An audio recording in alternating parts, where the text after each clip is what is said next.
한글 단어 조성 원리를 통한 한글 문해력 강좌 한자 공부의 왕도 218번째 시간인데요. 오늘 첫 번째 한자는 미자가 되겠습니다. 맛보다 라는 의미의 미자가 되겠는데요. 맛이라는 의미를 함께 가지고 있죠.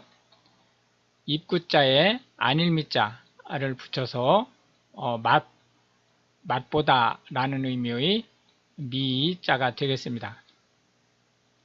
하나, 둘, 셋, 넷, 다섯, 여섯, 일곱, 여덟 해서 총 8획에 해당하는 한자가 되겠습니다.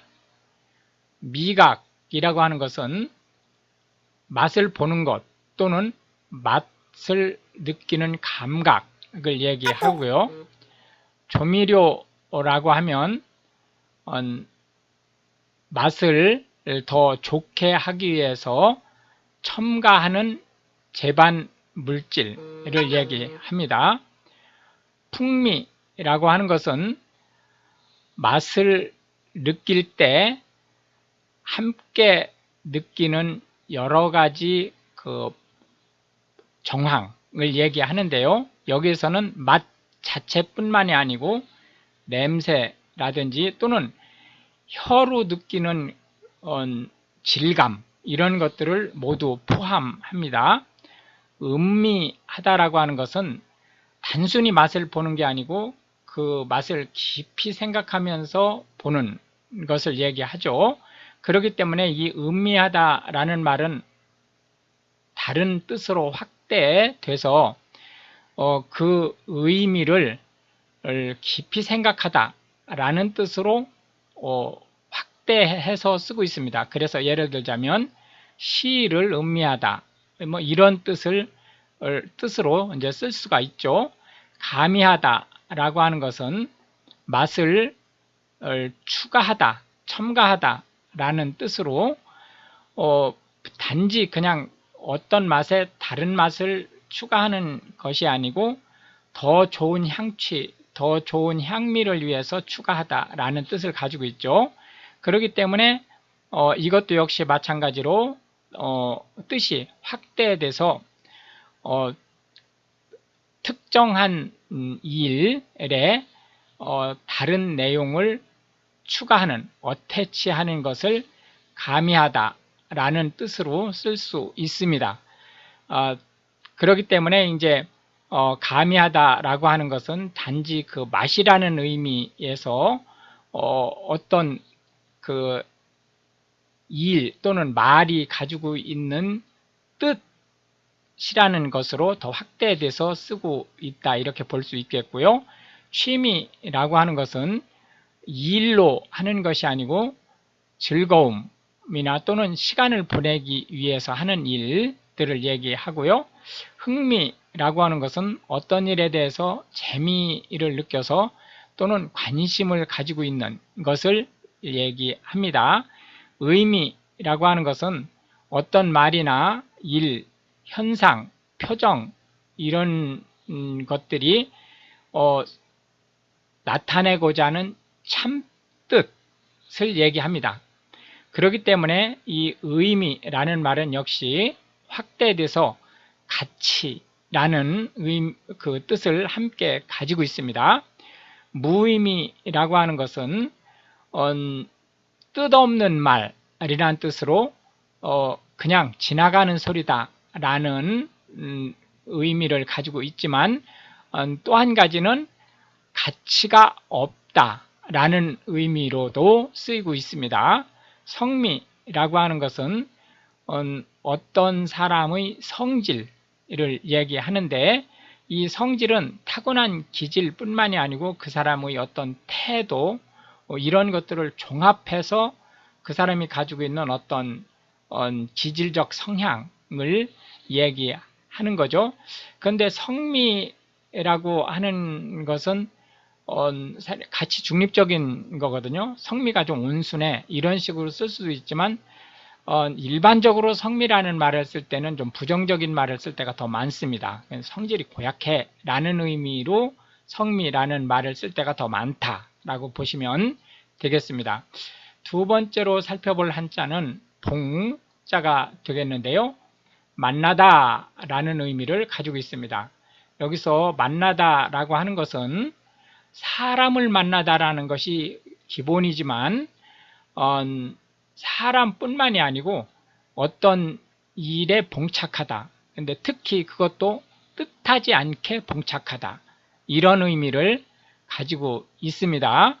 하나, 둘, 셋, 넷, 다섯, 여섯, 일곱, 여덟, 아홉, 열, 열하나 해서 총 11획이 되겠는데요.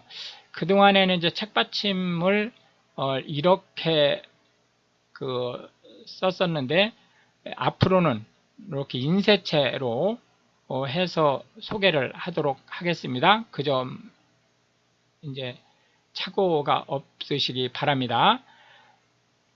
그래서 만나다 또는 어떤 일에 뜻하지 않게 봉착하다 라는 의미로 쓰인다 라고 하는 것을 염두에다 두고 단어들을 살펴보도록 하겠습니다. 상봉이라고 하는 것은 서로 만나다 그런 뜻입니다. 그런데 이 상봉은 단순히 그냥 만나는 것보다는 이 내재적인 의미가 오랜만에 만나다 그런 뜻을 가지고 있고요. 또 여러 가지 우여곡절을 거쳐서 만나다, 만나기가 참으로 어려운 상황에서 만나다 그런 내재적인 뜻을 가지고 있습니다. 그렇기 때문에 그냥 늘상 만나는 친구 만나듯이 늘상 만나는 것 이런 거에서는 상봉이라는 말을 거의 안 씁니다. 봉변이라고 하는 것은 아주 난처한 상황 또는 호되게 창피를 당하는 상황을 얘기하고요. 봉변을 당하다 그러면 아주 진퇴양난의 입장에 빠진 이런 상황을 얘기합니다. 봉착하다 라고 하는 것은 어떤 상황에 다다르다 라는 말인데요. 이 상황에 다다르다는 말이 좀 부정적인 의미로 쓰입니다. 그렇기 때문에 기휘에 봉착하다 이런 말은 잘 안 쓰죠. 난관에 봉착하다, 어려움에 봉착하다 이런 말을 위주로 쓰는 용어다 이렇게 보시면 되겠습니다. 마지막 세 번째 한자는 상자가 되겠는데요. 상처라는 뜻으로 쓰는 상자가 되겠습니다. 이 상처라고 하는 것은 물리적으로 신체에 나는 상처도 있을 수 있지만 마음에 나는 상처도 포함하는 거고요. 심지어는 물건에 나는 흠도 상처라는 말로 표현을 하니까요. 이 상처라는 의미의 상자가 대단히 범위가 넓게 쓰이는 말이라고 하는 걸 알 수 있겠죠. 셋, 넷, 다섯, 여섯, 일곱, 여덟, 아홉, 열, 열하나, 열둘, 열셋 에서 총 13획에 해당하는 한자가 되겠습니다. 상하다 라고 하는 것은 뜻이 상당히 여러 가지로 쓸 수 있습니다. 조금 전에도 말씀을 드렸듯이 이게 사람한테만 쓰는 게 아니고 심지어 물건에도 쓸 수 있기 때문에 그렇죠. 우선은 음식이 부패, 변패, 산패 됐을 때, 특히 부패되거나 변패됐을 때 상하다라는 말을 쓰고요. 건강이 훼손되다라는 말도 상하다라고, 또한 물건에 흠집이 나다라는 것도 상하다라는 말을 쓸 수 있습니다. 손상이라고 하는 것은 사람이나 물건에 흠이 생겼다라는 뜻입니다. 물건에 생긴 흠도 손상이라는 말을 쓴다.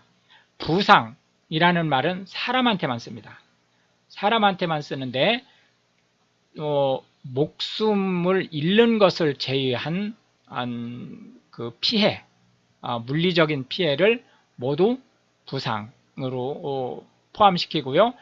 이 부상에는 사실상은 심리적 정신병적인 상태, 이런 상태는 부상이라는 말을 통상 안 쓴다. 물리적인 상처에만 부상이라는 말을 쓴다라고 보시면 되겠고요. 상처라고 하는 것은 역시 물건에 난 흠도 상처라고 얘기를 하고 당연히 신체에 어떤 해가 발생한 것을 상처라고 할 뿐만 아니라 상처는 마음의 흠집까지도 상처라고 얘기한다, 이렇게 보시면 되겠습니다. 속상하다 라는 말은 마음이 언짢다 라는 뜻이고요. 상해라고 하는 것은 신체에 해를 입었다 라는 뜻입니다. 자상이라고 하는 것은 칼끝과 같이 뾰족한 어떤 이물질에 의해서 난 상처를 얘기합니다.